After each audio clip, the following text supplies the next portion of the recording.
दोस्तों नमस्कार, मैं हूं राजकुमार सिंह। आज बात करेंगे कुछ सत्ताधीशों पर छाई जंग के जुनून की और दुनिया में तबाही की।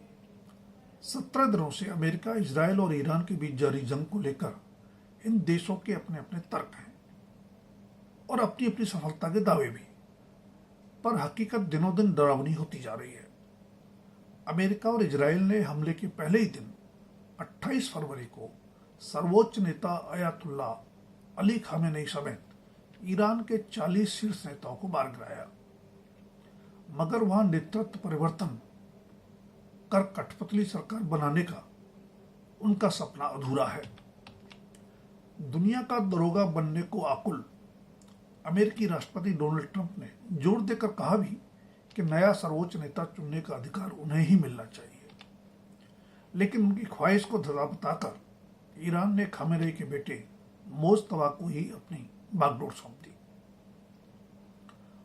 मोज्तबा के भी हमले में घायल होने के दावे अमेरिका और इजराइल कर रहे हैं, लेकिन ईरान के नए सर्वोच्च नेता ने अपने पहले ही संदेश में साफ कर दिया कि ईरानियों के खून का बदला लिया जाएगा। मोज्तबा ने यह चेतावनी भी दी कि अगर खाड़ी देशों से अमेरिकी सैन्य अड्डे नहीं हटे तो उन पर भी हमले जारी रहेंगे। यूक्रेन पर, अगर आपको याद हो तो यूक्रेन पर रूसी हमले के समय भी जंग जल्द खत्म होने के दावे किए जा रहे थे,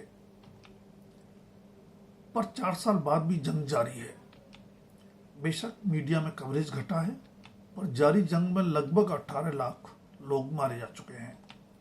जाहिर है कोई भी देश मरने वाले अपने नागरिकों और सैनिकों की सही संख्या नहीं बता रहा, लेकिन जानकारों के मुताबिक यूक्रेन के मुकाबले ताकतवर रूस को ज्यादा जनहानि उठानी पड़ी है। इस जंग में अभी तक 12 लाख रूसी मारे जाने की खबर है, जबकि लगभग 6 लाख यूक्रेनी। जानकारों के मुताबिक दूसरे विश्व युद्ध के बाद अपने तमाम सैन्य संघर्षों में रूस ने अपने नागरिकों और सैनिकों की कुल जितनी जानें गंवाई, उससे ज्यादा यूक्रेन के साथ इस युद्ध में गंवा चुका है।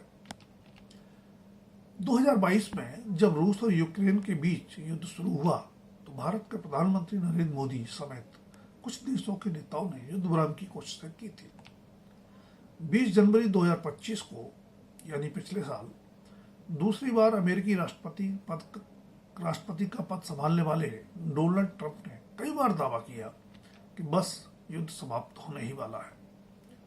युद्ध विराम की कोशिशों के नाम पर ट्रंप ने यूक्रेन के राष्ट्रपति जेलेंस्की को अमेरिका बुलाकर उनके साथ जैसा अपमानजनक व्यवहार किया, उसकी दुनिया भर में आलोचना भी हुई।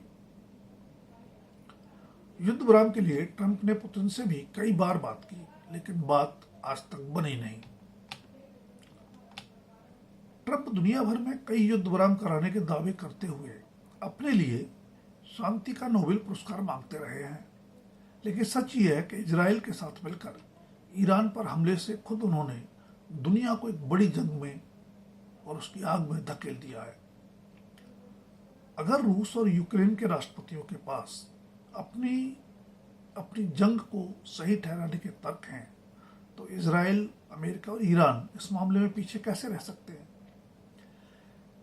इजराइल और ईरान तो अरसे से एक दूसरे को आंखों में खटकते ही रहे हैं। अमेरिका भी ईरान के उन्नत परमाणु कार्यक्रम का हुआ दिखाकर दुनिया को डराता रहा है। परमाणु कार्यक्रम तथा हमास, हूती और हिजबुल्लाह सरीके आतंकी संगठनों को कथित ईरानी मदद के नाम पर के मुद्दे पर अमेरिका और ईरान में तीसरे देश में वार्ताएं भी चली।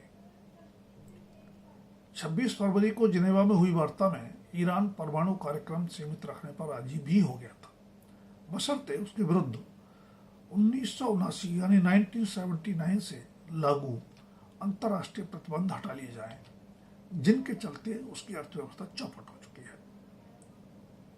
आतंकी संगठनों को कथित मदद पर अगली वार्ता में बात आगे बढ़ पाती, उससे पहले ही इजराइल के साथ मिलकर अमेरिका ने 28 फरवरी को ईरान पर हमला बोल दिया। खामेनेई शासन की कट्टर इस्लामी व्यवस्था के चलते ईरान में विरोध प्रदर्शन किसी से छिपे नहीं है। खामेनेई शासन के दमन चक्र के चलते हजारों लोगों को अपनी जान भी गंवानी पड़ी। अमेरिका और इजराइल को लगा कि खामेनेई के खात्मे के साथ ही असंतोष और मुखर हो जाएगा, जिसका फायदा उठाते हुए ईरान में कठपुतली सरकार बनवाकर अकूत तेल और गैस संसाधनों पर कब्जा कर लिया जाएगा। खामेनेई के खात्मे के बाद इजराइल और अमेरिका ने ईरानियों से सड़कों पर निकलकर सत्ता पर कब्जा कर लेने का आह्वान भी किया, लेकिन विदेशी आक्रमण के चलते वह आंतरिक असंतोष भी अब बीते वक्त की बात हो गया है।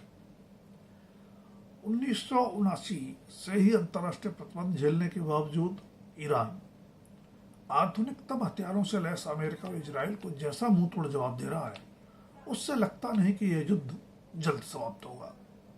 कतर, इराक, यूएई और सऊदी अरब समेत जिन खाड़ी देशों में अमेरिकी सैन्य अड्डे हैं, उन्हें निशाना बनाने के साथ ही अमेरिका और इजराइल पर भी ईरान सीधे हमले कर रहा है। हालात का अंदाजा इसी से लगाया जा सकता है कि सऊदी अरब ने पाकिस्तान को रक्षा संधि की याद दिलाई है। बलूचिस्तान सरीकी आंतरिक चुनौतियों से जूझ रहा और खुद अफगानिस्तान से जंग के मुहाने पर खड़ा पाकिस्तान सऊदी अरब की कैसी रक्षा कर पाएगा, समझना मुश्किल नहीं। हाँ, इस खेल में उसे कर्ज चुकाने में मोहलत के साथ ही कुछ खैरात जरूर मिल जाएगी। उधर उत्तरी कोरिया के तानाशाह किम जोंग उन भी अमेरिका को आंखें दिखा रहे हैं, तो चीन की निगाहें अरसे से वियतनाम पर हैं। यानी जंग का दायरा और बढ़ सकता है। हालांकि अमेरिका रूस और चीन पर ईरान की मदद के आरोप लगा रहा है, लेकिन ईरान द्वारा स्ट्रेट ऑफ हॉर्मुज बंद करने देने से उत्पन्न वैश्विक ऊर्जा संकट के मद्देनजर भारत समेत तमाम देशों को रूस से कच्चा तेल खरीदने को भी कह रहा है। ट्रंप कुछ दिन पहले तक अधिक टैरिफ की धमकी देते हुए भारत पर रूस से तेल खरीद बंद करने का दबाव बना रहे थे, जिसका असर भी खरीद में लगातार कमी के रूप में दिखने लगा था। अब वही ट्रंप रूस से तेल खरीद के लिए भारत को प्रोत्साहित कर रहे हैं। स्ट्रेट ऑफ हॉर्मुज पर ईरान का नियंत्रण समाप्त करने के लिए अपने अपने युद्धपोत भेजने की ट्रंप की अपील ऑस्ट्रेलिया और जापान जैसे देशों ने ठुकरा दी है। यह बात इस जंग में इजराइल के दोस्त अमेरिका के अकेले पड़ते जाने का संकेत भी है। 17 दिनों से मध्य पूर्व में जारी जंग का असर अशांति और अस्थिरता के अलावा ऊर्जा संकट और महंगाई के रूप में दुनिया भर में दिखने लगा है। जंग लंबी चली तो वैश्विक अर्थव्यवस्था पर पड़ने वाली मार आर्थिक मंदी का कारण भी बन सकती है, लेकिन यह आपदा रूस के लिए जबरदस्त कमाई का अवसर बन गई है। पिछले महीने तक रूस कच्चा तेल 52 रुपये प्रति बैरल बेच रहा था, अब 80 रुपये प्रति बैरल बेच रहा है। कुछ दिन पहले ट्रंप तेल खरीद के आधार पर भारत पर यूक्रेन के विरुद्ध युद्ध में रूस का आर्थिक मददगार होने का आरोप लगा रहे थे। अब खुद वही काम बहुत बड़े पैमाने पर करवा रहे हैं। अंजाम तो समय ही बताएगा, लेकिन जंग का असर बता रहा है कि दुनिया का चौधरी बनने की सड़क में ट्रंप ने खाड़ी देशों समेत कमोबेश पूरे विश्व को ऐसी जंग में झोंक दिया है जिससे निकलना तो मुश्किल होगा ही, उसके असर से बच पाना नामुमकिन होगा।